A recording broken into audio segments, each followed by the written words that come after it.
Amém? Vamos ler então. Vamos dar uma pausa hoje no livro de Efésios, só para a gente ler, fazer algumas considerações sobre essa ideia. Talvez vocês não estejam assim aproximados e acostumados com ela. De repente a leitura desse texto vai fazer muito bem para você. Abra sua Bíblia ou ligue o seu celular em Romanos. Nós vamos ler o capítulo 11, mas deixa eu te dar uma ideia geral aqui, acho que fica mais fácil da gente ler. Abra sua Bíblia ou ligue o seu celular, desde que ele não vá tocar. Desliga essa campainha aí, por favor. Romanos. Tá bom? Vou dar uma ideia geral. Vamos ler o capítulo 11. Eu falei que era o 10, mas é o 11. Romanos no capítulo 1. Olha para mim aqui, por favor. Romanos no capítulo 1. Nós temos a intenção do apóstolo, a intenção de ir a Roma. A intenção dele de ir a Roma, pregar o Evangelho. E lá em Romanos capítulo 1 ele fala que o Evangelho é o poder de Deus para a salvação de todo aquele que crê. Todo aquele que crê. Ele mostra no capítulo 1 a intenção. No capítulo 1 também, ele vai mostrar que não tem ninguém desculpável. Diante de Deus todo mundo está indesculpável. No capítulo 1 vai mostrar que todo mundo pode conhecer a Deus. Todos podem conhecer a Deus. Experiência com Ele é uma coisa, mas conhecer todos podem.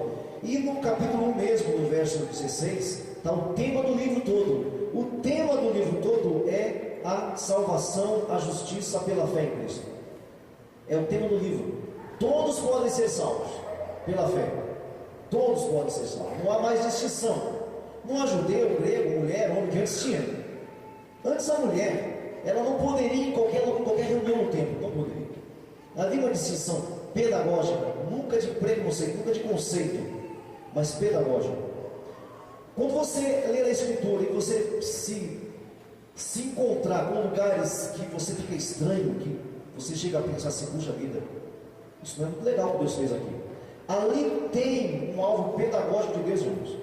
Por exemplo, a mulher que estava naqueles dias não podia ir para a igreja. Será que Deus é preconceituoso? Não. Havia uma pedagogia. Deus queria mostrar que aquele lugar é um lugar diferenciado de santidade. Quando a mulher estaria liberando, que dizia o texto, a sua imundice, ela não poderia ir no templo. É assim a pedagogia. Vamos ler um texto nas Escrituras, principalmente no Antigo Testamento, que você chegar em lugares que você pensa, puxa vida, isso aqui não é legal. Quando você lê com essa visão de hoje, você fala assim, não é legal. Pode ter certeza, ali tem um alvo pedagógico. Por exemplo, por que Deus planta um jardim do Éden? Tem lugar melhor de se explicar. Hoje os teóricos da pedagogia, eles ensinam, principalmente o povo que segue o Vygotsky ou o Piaget, eles ensinam que a aprendizagem acontece no lugar que você vive. Ali é que se dá a aprendizagem. Deus sempre falou isso. O Vygotsky não ensinou nada do novo. Tudo que ele falou, eu já falei. Hoje é uma loucura pelo Vygotsky, pelo Piaget e por esses caras todos. É uma loucura por esses caras. Mas Deus sempre falou isso. Deus colocou um jardim para ensinar o homem. Ele não vai melhor para ensinar o homem, é um jardim. De vez em quando você tem uma vontade de ter um jardim na sua casa, né? Principalmente você que mora em apartamento, aqui tem um jardim na minha casa. E né, é verdade? Então veja, Deus sempre foi assim. É que Deus é pedagógico, Ele é metodológico às vezes, para que a gente aprenda bem algumas coisas. Então Ele escolheu um povo que não valia nada na verdade. Era o menor da terra. Ele olhou assim, porque é o menor aqui, o menor, mas assim, porcaria aqui, esse que eu pego. Porque o Abraão era estéril, gente. Como é que Deus ia fazer uma nação grande de alguém estéril? Porque Deus queria mostrar que Ele escolhe o que não é. E ele faz ser. Por quê? Para mostrar o poder dele. Porque de Abraão que Deus faz de judeus, não é de Noé. É de Abraão que Ele faz a nação judaica. E quem é Abraão? Um estéril. Ele e a esposa estéril. Tem um filho só. Ele é seu filho. É que Ele faz toda uma nação. E é dali que vem Jesus. Entendeu? Ele pega o menor. Quer que Deus escolha? Reconheça que você é o menor. Quer que Deus te chame? Nunca suba no pedestal. Se você subir no pedestal, Deus não te escolhe. Por exemplo, a história de Gideão. Gideão queria ir para a guerra e veio lá com 32 mil homens. Deus falou assim: eu não vou com você. Eu não vou com você, porque tem muita gente aí. Se vocês ganharem a guerra com 32 mil homens, vai falar que são vocês, eu não conheço vocês. Vocês, seres humanos, são assim. Então eu não vou com isso não. Mas o que eu vou fazer? Dispersa a metade aí. Aí mandou quem casou, quem comprou casa, comprou terreno, comprou boi, comprou cavalo, aí foi embora. Ficou lá o quê? 12 mil homens? Ah, tem muito ainda, tem muita gente ainda. Aí mandou mais um embora, não sei o que. Aí podia mandar embora, ficou 300. Aí Deus falou assim: bom, agora não é possível que vocês achem que vocês vão ganhar uma guerra dos midianitas, que são incontáveis, contra o rei dos homens. Então eu vou agora, contra eles eu vou. É assim que Deus faz. Sempre foi assim. Então às vezes os judeus batem no peito: ah, nós somos. Não. Deus escolheu os judeus porque eles não eram nada. Qualquer judeu convertido vai saber disso. Deus nos escolheu porque a gente não é nada. E eles batiam no peito: não, nós somos os importantes. Não, vocês foram escolhidos porque não são nada. Porque era o menor. Nem o Abraão, nem a Sara podiam ter filho. Tudo é sério. Então vocês não são nada, vão pegar vocês. É assim que Deus faz. Ele sempre pega o menor. No começo da Bíblia, o primogênito era escolhido. Quando passou os tempos, ele começou a mudar. Em vez de ele pegar o Rubens, ele pegou José, que era o mais novo. E é assim que Deus faz. É a pedagogia de Deus. É tremenda a pedagogia de Deus. Bom, então aqui em Romanos 11:16 nós temos o tema do livro inteiro, que é a salvação pela fé, a justificação pela fé. E aí em Romanos 10 você vai ter que a fé vem pelo não é judeu que tem fé, é quem ouve que tem fé. E é pela fé que nós somos salvos. Eu não preciso ser judeu na carne, eu não preciso ser um judeu político, eu preciso ouvir a palavra boa. Então a salvação, a justificação é pela fé. No capítulo 1, então, ele vai falar que não há desculpa, nem judeu nem grego. Todo mundo perante ele está indesculpável. Todos podem ir aí. Chega no capítulo 2, o que ele faz? De Romanos. Chega no capítulo 2, ele fala que todo mundo é culpado perante Deus. Quem? Judeu e grego. Todo mundo. Grego que representava a sabedoria e os judeus que representavam a religiosidade. Aí ele fala no capítulo 2, perante Deus, todos são iguais. Todos são iguais. No capítulo 3, ele continua a ideia do capítulo 2, ele encerra todo mundo debaixo do pecado. Capítulo 3, ele encerra todo mundo debaixo do pecado, todo mundo pecou. Aí vem 3:23, porque todos pecaram e destituídos estão da glória de Deus. Não é isso que é Romanos 3:23? Todos pecaram. Então no capítulo 3, o Paulo, o apóstolo, ele vai provar pela escritura que debaixo do céu todo mundo é culpado. E que porque é culpado precisa de salvação, tanto judeu como grego. No capítulo 4, ele vai explicar como é que os judeus foram justificados. Não foi pelas obras, foi sim pela fé. No capítulo 4, ele vai falar que Abraão foi justificado pela fé e não por obra alguma, para mostrar que não é porque você nasceu judeu que você é salvo. Então no capítulo 4 ele faz isso. Ele mostra que a justificação é pela fé. No capítulo 5 ele continua falando sobre isso, mas ele fala de Adão e Eva. Ele fala que a nossa culpa está lá no cangote do Adão, está lá nas costas do Adão. É que nós andamos nas mesmas pisadas de Adão, e é por isso que a gente fez, a gente pecou. No capítulo 6 ele vai falar, vai esmiuçar. Se você quiser aprender bem em casa hoje, ele vai esmiuçar. No capítulo 6 e 7 ele vai esmiuçar essa questão da pecaminosidade que nós temos. No capítulo 6 e 7. O capítulo 7 é uma parábola que ele vai contar para explicar o que ele falou no capítulo 6. O capítulo 6, então, ele vai esmiuçar essa tendência para o pecado, essa inclinação para o pecado, esse prazer que nós temos pelo pecado e como isso é resolvido. E isso nós nascemos assim.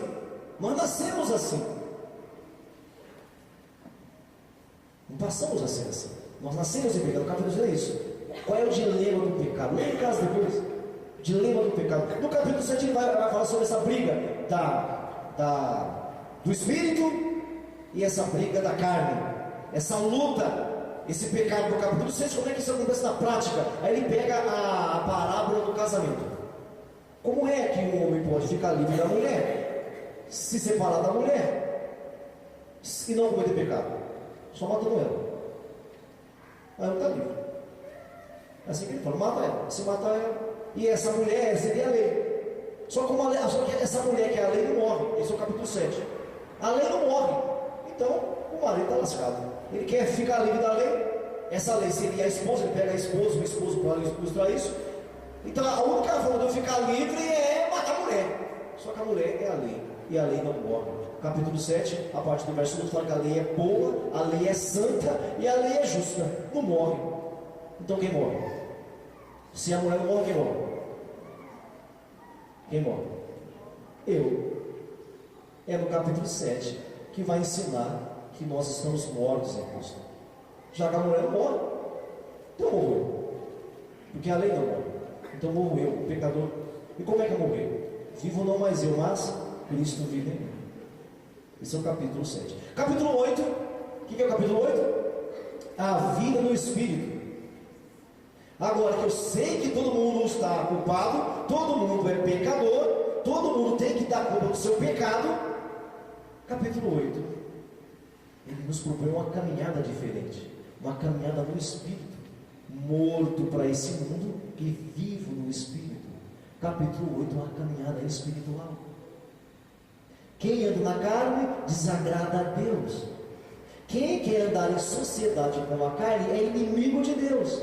Mas quem anda no Espírito é amigo de Deus. Capítulo 8 é a caminhada no Espírito. É a caminhada no Espírito. No capítulo 9, aí ele começa a mexer com os judeus. Vai falar da incredulidade dos judeus. Vai falar por que os judeus foram rejeitados, a rejeição de Israel. Vamos ler o versículo 6 aqui, do capítulo 9 agora? Vamos ler. Eu quero que você tenha um pouco de entendimento sobre essa questão. Por que o judeu tem que se converter a Cristo para ser salvo? Do contrário, não será salvo. Vamos ler no capítulo 1, vai? Já vi que não vai dar tempo hoje mesmo. O capítulo 1.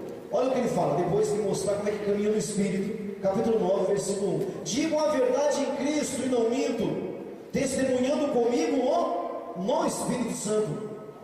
A minha própria consciência, tenho grande tristeza, ele diz, e incessante dor no coração. Por quê? Porque eu mesmo desejaria ser anátema. Eu desejaria ser amaldiçoado, separado de Cristo, ele fala, por amor dos meus irmãos, meus compatriotas na carne. Olha que coisa que ele tem. Olha para mim aqui. Ele fala, eu desejaria, eu Paulo, eu, homem existencial, eu desejaria ser amaldiçoado, desde que os meus compatriotas, desde que os meus irmãos na carne, os judeus, eles fossem salvos. Olha o desejo que ele tem de salvar os judeus. Quer dizer, Paulo sabe que o judeu está perdido, enquanto que o judeu está batendo no peito, dizendo, não, eu sou tal, eu faço isso, eu faço aquilo. Paulo fala assim, não, eu desejaria, eu mesmo, ser amaldiçoado, eu desejaria, desde que eles fossem abençoados e salvos. Verso 4, são israelitas, pertence-lhes a adoção, e também a glória, pertence aos judeus as alianças, a legislação, as leis, o culto, as promessas. Deles, dos judeus, são os patriarcas, também deles descende o Cristo, deles é que descende carnalmente, segundo a carne, o qual é sobre todos, o Deus bendito para todos sempre. Vem deles, vem dos judeus. Cristo é um judeu, Paulo é um judeu, Abraão é um judeu, os anjos deram as leis para os judeus. Então Paulo fala assim, mesmo assim, eles estão perdidos. Eles estão perdidos. Lembra da ideia que eu falei antes? A ideia aqui é, se Deus rejeitou a árvore original, como não rejeitará a que foi enxertada? Verso 6. E não pensemos que a palavra de Deus haja falhado. Por que isso? Talvez vocês não entendam, olha para mim. Sabe por que isso? Porque existe uma linhagem teológica, existe uma linhagem intelectual bíblica, que diz que aconteça o que acontecer, o judeu vai ser salvo. Que Deus falou no Antigo Testamento que o judeu tem que ser. Irmãos, está cheio de pessoas, puxa-saco de judeus fora. Hoje existem igrejas evangélicas fazendo culto de antigamente, celebrando Páscoa, Pentecoste, primícias. Existe igreja evangélica que voltou ao judaísmo. Se você for ler Apocalipse, o que ele critica o judaísmo, Deus cancelou o judaísmo, porque isso acabou, não tem mais judaísmo. Existe igreja evangélica hoje que voltou à prática do judaísmo. Eu gosto do judeu, como gosto do grego. Eu não admiro mais o judeu do que o grego. É meio tudo igual. Do que o japonês, o coreano ou o chinês, tudo igual para mim. Mas existe um povo, existe um gueto evangélico aí, que tem uma fissura por judeus. Eu tinha um amigo baiano, irmãos, que até aquela coberturinha dele lá eles usavam. Uma barbinha esquisita, o cara não tinha barba, ele fazia a barba crescer na marra, e põe aquele chapéuzinho lá. É uma fissura. Agora veja, verso 6: e não pensemos que a palavra de Deus tenha falhado, porque nem todos os de Israel são de fato israelitas. O que ele está querendo dizer? Nem todos que nascem lá são israelitas. O que é Israel? Quando foi que veio essa palavra Israel? Vocês que participaram de mil retiros já? No Jacó. Quando Jacó brigou com o anjo, né? O anjo perguntou: qual é o teu nome? Não foi? Fez o Jacó falar: qual é o teu nome? O que o Jacó disse? O que o Jacó disse? Jacó. Jacó. Aí o anjo fala: não será mais Jacó, porque Jacó significa amaldiçoado, enganador, malandro, espertalhão. Então você não vai ser mais Jacó. Vai ser o quê? Israel. Aquele que luta com Deus, o abençoado. Então veja bem, ser Israel não é uma coisa da carne, gente. Ser Israel de Deus não tem nada a ver com a carne. Ser Israel de Deus tem a ver com aliança com Deus. Então você, nem todos que nascem em Israel é israelita. O que é israelita? Um praticante de Israel, um seguidor de israelita. Nem todos que nascem em Israel é israelita. Nem por serem descendentes de Abraão são todos seus filhos.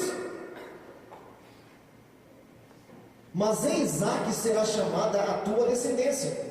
A tua descendência, isto é, estes filhos de Deus não são propriamente os da carne, mas devem ser considerados como descendência os filhos da promessa, porque a palavra da promessa é esta: porque por esse tempo virei, e Sara terá um filho, e não ela somente, mas também Rebeca, ao conceber de um só Isaque, nosso pai, e ainda não eram os gêmeos nascidos, nem tinha praticado o bem ou o mal, e já eram escolhidos.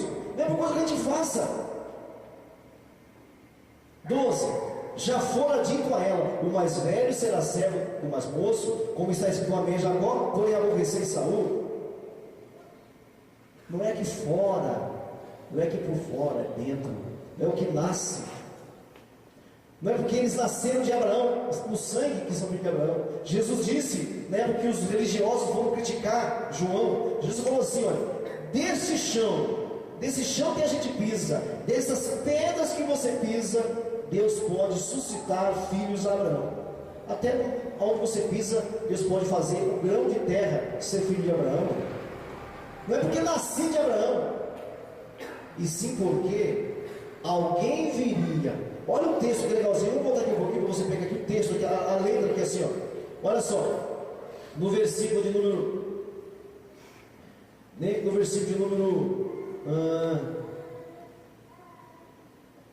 7.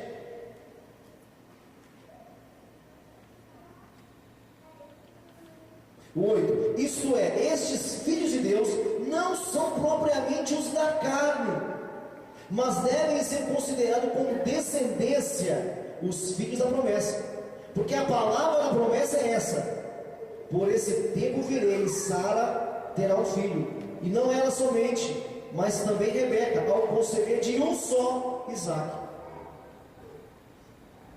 E se você voltar para o 7, o fim do 7, olha o 7 aí: nem por serem descendentes de Abraão são todos filhos, mas em Isaque será chamada a tua descendência. Não é questão de filho de Isaque, mas alguém que viria, não é os que viriam do Isaque, mas o que viria de Abraão. E quem é que veio de Abraão? Jesus. Em Jesus nós somos filhos de Abraão. Por causa de Jesus eu sou israelita. Então é o descendente. Lá em Gênesis 15 fala do descendente da mulher, não dos descendentes, mas do. E quem é esse? Cristo Jesus. Como é que nós somos enxertados na videira israelita? Em Cristo. Quando eu recebo Cristo, eu me torno israelita. Verso 14: que diremos, pois? A injustiça da parte de Deus? De modo nenhum, não há. Não há. Isso é que você, quando lê a Bíblia, lê assim. Sempre que você lê a Bíblia e vê coisa estranha, Deus é amor, Deus é justo, Deus é correto. Eu que não estou entendendo o texto. É sempre assim. Se você tiver essa lógica, você nunca vai ser uma pessoa maldita. Nunca vai prosperar. Seja Deus sempre verdadeiro. Então ele fala: de modo nenhum. Pois ele diz a Moisés: terei misericórdia de quem me aprouver ter misericórdia, e compadecer-me-ei de quem me aprouver ter compaixão. Assim, pois, não depende de quem quer ou de quem corre, mas de usar Deus a sua misericórdia. O que é misericórdia? É graça. Irmãos, é só por isso que eu sou escolhido, por graça, por misericórdia. Ele mandou Jesus, eu me enquadrei em Jesus e sou escolhido. Vamos pular para o versículo 19. Tu porém me dirás, de que se queixa ele ainda? De que se queixa ele ainda? Pois quem jamais resistiu à sua vontade? Quem és tu, ó homem, para discutires com Deus? Porventura pode um objeto perguntar a quem o fez, por que me fizeste assim? Ou não tem o oleiro direito sobre a massa, para do mesmo barro fazer um para a honra e outro para a desonra? Que diremos, pois, se Deus, querendo mostrar a sua ira e dar a conhecer o seu poder, suportou com muita longanimidade os vasos de ira preparados para a perdição, a fim de que também desse a conhecer as riquezas da sua glória em vasos de misericórdia, que para a glória preparou de antemão, os quais somos nós, a quem também chamou, não só dentre os judeus, mas também dentre os gentios, assim como também diz em Oséias, vai citar um profeta do Antigo Testamento. Vamos ao verso 30. Que diremos, pois, que os gentios que não buscavam a justificação vieram a alcançá-la? Todavia, aqui decorre da fé. Israel, que buscava a lei da justiça, não chegou a atingir essa lei. Por quê? Porque não decorreu de fé. Por que o gentio que não buscava a Deus encontrou salvação? E os judeus que buscavam, não achou. Porque não buscou com fé. Olha isso aqui. Vou repetir. Por que os gentios que não buscavam a Deus, mas quando ouviu, creu, encontrou salvação? E os judeus que buscavam a Deus, mas quando ouviu, não creu, foi rejeitado. Olha o que Paulo está fazendo. Aí você vai entender, você vai compreender por que os judeus apedrejavam Paulo, né, irmãos? Batiam em Paulo, escorraçavam Paulo. Você vai entender. Olha o que ele disse.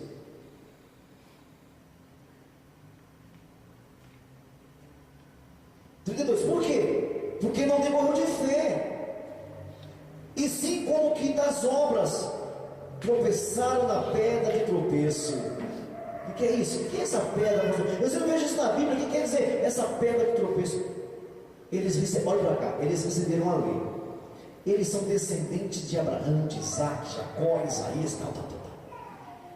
Passou-se anos, gente, e eles começaram a bater no peito: Abraão é nosso, Isaías é nosso, a lei é nossa, os anjos apareceram para nós somos os pais. Começaram a se sentir. Isaías fez um monte de promessa, Oséias fez um monte de promessa, muitas promessas. Só que aí, irmãos, eles não discerniram o descendente. Cristo era a pedra de tropeço. Quando Deus mandou o cumprimento de toda a Escritura, Cristo é o cumprimento de toda a Escritura, toda, de Gênesis a Apocalipse.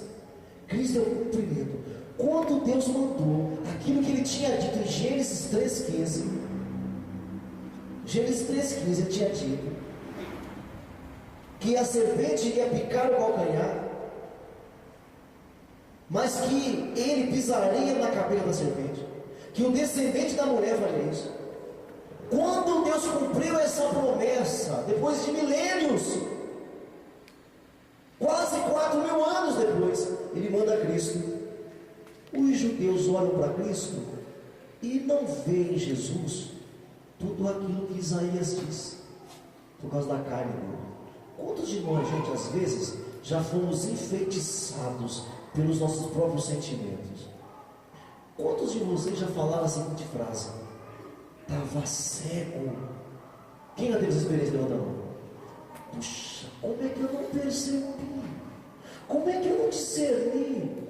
E por que isso, irmãos? Porque nós estávamos envolvidos sentimentalmente, melancolicamente, ou ideologicamente estávamos envolvidos, ficamos cegos.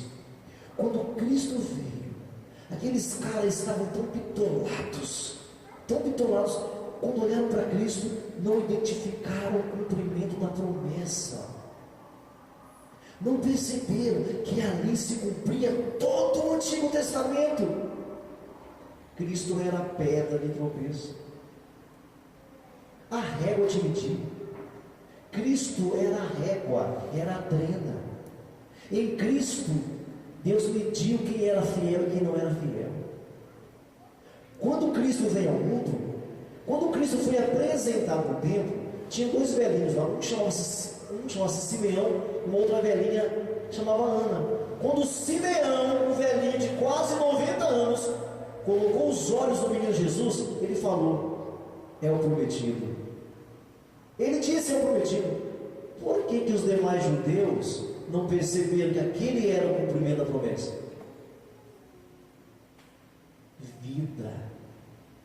Vida fora da medida. Cristo era a pedra de tropeço. Eles foram vivendo milênios após milênios e foram se afastando da pedra fundamental. A Ana, quando Cristo entrou no templo com Maria e José, assim que a Ana viu, ela começou a profetizar e dizer que aquele menino era o cumprimento das profecias. Como é que aquela velhinha percebeu? E os judeus religiosos, sacerdotes, não percebiam? Vida fora do altar. Acorda ele aí, Marcos, aí, ó. O Vinícius dorme igual, ele dorme, rapaz.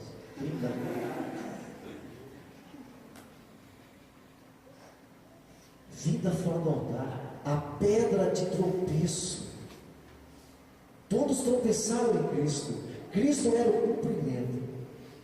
Como eles não reconheceram, eles tropeçaram em Cristo. Os judeus tropeçaram em Cristo. Entenderam isso aqui? Então cuidado, irmãos. Aí o apóstolo Paulo escreveu para Timóteo, né, para lá tomar cuidado, para que vocês não sejam achados assim enfeitiçados, cheios de si. Porque Deus vem, Ele se manifesta, você não sabe a hora. Às vezes você está tão assim, enfeitiçado, apaixonado, envolvido com esse sistema, com o tempo em que nós vivemos, com tantas propostas. Eu ouço de tudo, irmãos, eu ouço filosofia, psicologia, eu ouço de tudo, eu vejo de tudo que eu posso imaginar. Eu vejo de tudo. E eu vejo que tem muitas pessoas agora ímpias.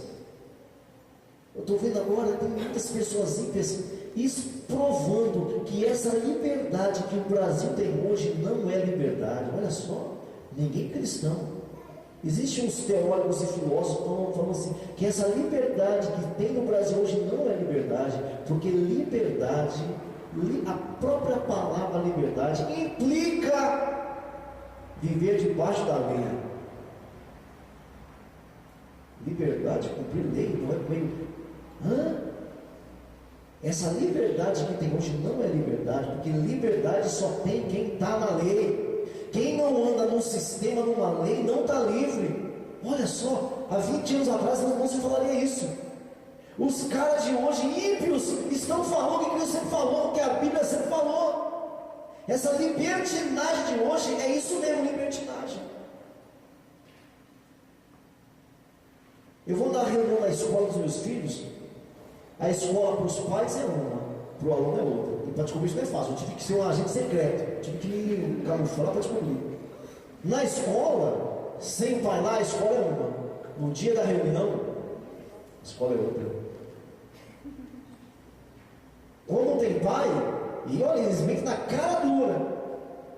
Quando tem pai, a escola é assim, é menina com menina, menino com menino, e corre para lá, e fala para cá, e chega para lá, e na escola é normal assim, ó. É uma libertinagem que perdeu o controle. E quem está por trás do governo, o sistema governamental, quer manter você tapado, ignorante. Você pensa que está livre, faz o que você quiser. Agora, você pensa que acordar na hora que você quer acordar, isso é liberdade. Isso não é liberdade, isso é escravidão. Pessoas que sabem que tem que acordar às 7 horas da manhã e não acorda. Isso é escravidão, isso não é liberdade. Alguém falava, não, eu quero ser livre e acordar a hora que eu quero. Isso não é ser livre, isso é ser tolo.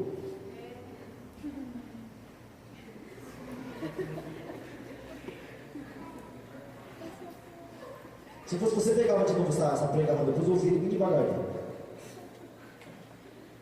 Isso é tolo. Eu falei que versículo? Onde eu falei? Quanto? Não ouvi nada. 23? Do capítulo? Capítulo 9. Mas eu acabei já, né? Eu acabei. Eis que põe nesse ano uma pedra de tropeço e rocha de escândalo. E aquele que nele crê não será confundido. Quem crê nessa rocha, nessa pedra de escândalo, não será confundido. Deu a hora, gente. Leia em casa o capítulo 11, então. Vai falar da árvore enxertada. Tá bom? Leia em casa. Leia em casa. Nós fomos enxertados. Se a árvore original foi cortada por rebeldia e desobediência, nós somos a árvore que fomos enxertados, porque cremos na pedra de tropeço. Se eles foram cortados, nós poderemos ser cortados. Eles foram rebeldes, desobedientes, batiam no peito, se achavam. Existe uma vida com Cristo, existe um viver diário, existe uma forma de viver. Não é do que você quiser. A liberdade em Cristo é a liberdade de Cristo, é a liberdade de Jesus. Curva sua cabeça, feche seus olhos. Feche seus olhos.